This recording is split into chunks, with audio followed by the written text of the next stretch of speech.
और मैंने जब यीशु की लाइफ में एक बात पढ़ी जो आपको हिलाकर रख सकती है, वो बात मैंने ये बात देखी, यीशु के साथ कितना भी बुरा हो जाए उससे कोई फर्क नहीं पड़ता था।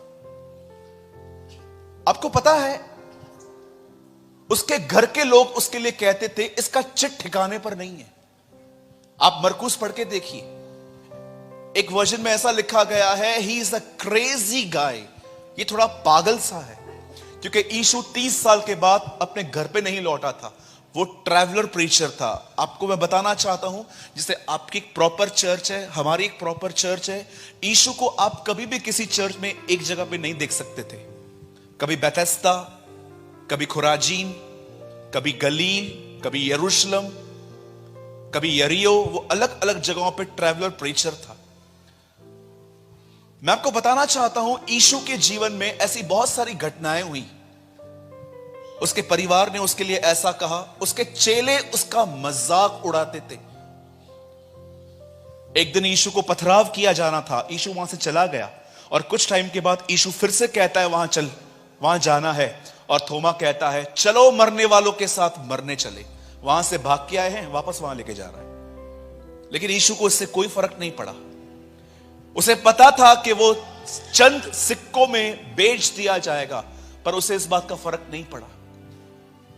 एक व्यक्ति ने उससे कमिटमेंट की कि मैं हमेशा तेरे साथ रहूंगा, लेकिन उसने उसका इनकार किया, इससे भी उसको फर्क नहीं पड़ा। मैंने अमेजिंग थिंग ये देखी यीशु के जीवन में, उसकी मिनिस्ट्री, जानते हैं उसकी सेवकाई में सबसे अमेजिंग क्या बात देखी? मुझे नहीं पता है कि आप में से कितनों को नोटिस किया, सबसे ऑसम चीज थी उसकी स्थिरता, उसका स्थिर रहना। आज देखिए कितनी प्रॉब्लम्स हमें ड्राइव कर देती हैं, हमारा माइंड डिस्टर्ब हो जाता है, लेकिन कभी आपने नोटिस किया यीशु अपने दिनों में कितना स्थिर था? पर मैंने एक जगह बाइबल में ढूंढ ली आखिर कि जब वो यीशु के साथ हुआ उसे फर्क पड़ा। ये क्यों हुआ? मैं आप में से बताना चाहता हूं, बाइबल ऐसा बताती है, एक रात उसे पकड़ा गया, वो अरेस्ट हुआ, और अरेस्ट होने के बाद वचन ऐसा कहता है कि उसे एक जगह पे रखा गया। इब्रानी में कुछ किल्यापूस कुछ लिखा गया है, वहां पर एक प्लेस पे वहां पर लिखा गया जहां पर उसके कपड़े उतार के उसका ड्रेस चेंज किया गया, उस पे थूका गया, उसे सरकंडे मारे गए, बहुत कुछ उसके साथ बुरा हुआ। और मैं आपको बताना चाहता हूं, उससे पहले यीशु ने कई बार यह प्रार्थना की, हे पिता यह प्याला हट जाए। मैंने किसी व्यक्ति से पूछा, जब यीशु यह कह रहा था कि यह प्याला हट जाए तो उसका अर्थ क्या है? तो उस व्यक्ति ने मुझे बताया कि यीशु एक्चुअली यह कह रहा था कि मुझे क्रॉस पे नहीं मरना है। मैं आप में से एक बात हर एक से पूछना चाहता हूं, शद्रक, मेशक, अबेदनगो उसके दास बड़ाई करते करते उसके लिए मरने को तैयार थे। क्या आपको लगता है उनका खुदा इतना कमजोर होगा? आज से बहुत साल पहले एक बहन को कुछ लोगों ने पकड़ा और कहा, बोल सीजर इज अवर किंग, केसर हमारा राजा है। उससे बोला नहीं, जीसस इज माय लॉर्ड, यीशु मेरा प्रभु है। उन्होंने बोला नहीं, अगर तुझे रोम में रहना है तो तुझे सीजर को एक्सेप्ट करना पड़ेगा, लाइफ में केसर को लेना पड़ेगा। आप जानते हो ना, केसर उनका सबसे बड़ा राजा होता है। उन दिनों में सिक्कों पे भी केसर होता था, जो यीशु ने कहा जो केसर का है वो केसर को दो, जो प्रभु का है जो प्रभु को दे दो। उस बहन को समुंदर में लेके गए और शाम को वहां पर खड़ा कर दिया उसको, यहां तक पानी आ गया था। उन्होंने उसको बोला, लास्ट चांस दे रहा हूं मैं, बोल सीजर इज अवर किंग। उसने बोला नो, यीशु मेरा प्रभु है। उस बहन को मार डाला गया। मैं आप में से हर एक को बताना चाहता हूं, बहुत ध्यान दीजिएगा इस बात पे। बाइबल ऐसा बताती है, जब यीशु अरेस्ट हुआ और उससे पहले उसे प्रार्थना की थी। मैं आप में से हर एक को बताना चाहता हूं, आज जब यीशु गसमनी में यह कह रहा था, हे पिता ये प्याला हटा, फिर भी मेरी नहीं तेरी इच्छा पूरी हो।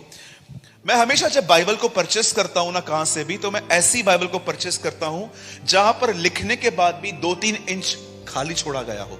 फिर मैं वहां पर नोट्स बना लेता हूं अपने छोटे से।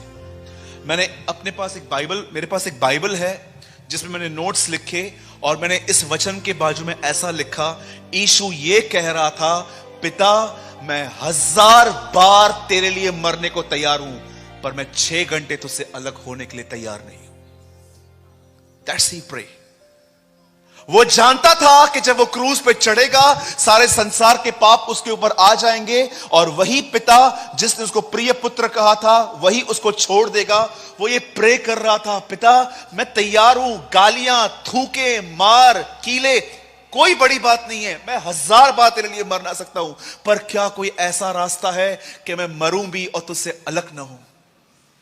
और बाइबल ऐसा बताती है, जब वो क्रूज पे गया उससे पहली चीज वहां पर क्या कही, हे परमेश्वर, हे परमेश्वर, नॉट पिता, हे परमेश्वर तूने मुझे क्यों छोड़ दिया।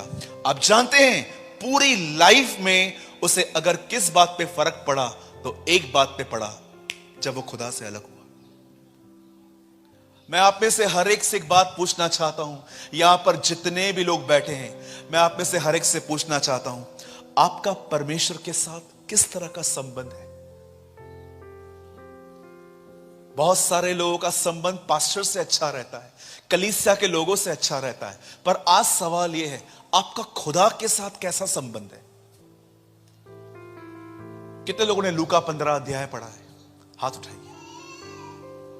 क्या आपने उसमें एक गुमराह पुत्र की कहानी पढ़ी है? मैं थोड़ी दोहराना चाहता हूं ताकि आप समझ पाओ सहभागिता क्या होती है। उस बेटे ने अपने बाप से सब कुछ लिया, चला गया। अगर आप उससे मिलते और आप उससे पूछते, आपके डैडी का नाम क्या है? मेरे डैडी जिनको मैं छोड़ के आया हूं, हाँ उनका नाम क्या है? तो वो आपको अपना पूरा नाम बताता। और उसके बाद आप उससे पूछते, वो आपके डैडी हैं बीबी? हाँ मेरे डैडी हैं। आपका संबंध है उनके साथ? संबंध नहीं है, लेकिन मेरे डैडी है। संबंध क्यों नहीं है? मैं रहता ही नहीं हूं उनके साथ, मैं अलग रहता हूं उनके साथ, लेकिन डैडी हैं। हाँ बिल्कुल है। आप जानते हो बहुतों से पूछोगे ना, आपका परमेश्वर कौन है? यीशु। संबंध है? संबंध नहीं है। हाँ वो मेरा बाप है, बस संबंध नहीं है। क्यों? क्योंकि संबंध जो है वो सहभागिता की मांग करता है।